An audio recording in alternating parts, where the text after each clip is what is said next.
Friends ఇక్కడ temporary వచ్చాను. యాక్చువల్గా తిరుపతికి వచ్చినాను. సార్ వాళ్ళు తీసుకొచ్చినారు, వచ్చి వదిలేసినారు సార్. ఇక్కడ నాకు పైసలు ₹1 కూడా లేదు. రాత్రి కూడా అసలు తాళం అని చెప్పేసి పెద్ద గొడవ చేశారు మేడం. ₹1 కూడా ఏం చేసుకొని ఇష్టం వచ్చినట్టు చెప్పుకొని ఉన్నది. ఇక తిరుపతిలో ఉన్నాను. ఇగో ఇక్కడ నుంచి ఇప్పుడు వేరే ఫ్రెండ్ని అడిగితే డబ్బులు వేసినాడు.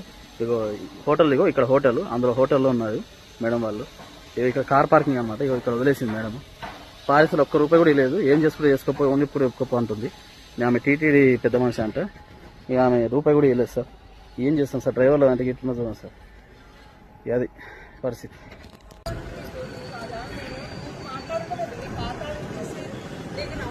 కాదు మేడం, ఇప్పుడు మీకు అడిగింది ఏంటి? తాళం ఒకటి అడిగాను కదా మేడం. నేనేమన్నా అన్నానా?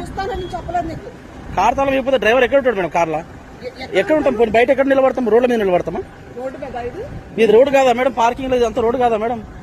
నువ్వు కార్లో కూర్చోడానికి, కార్లో పడుకోవడానికి కాదు ఇక్కడ.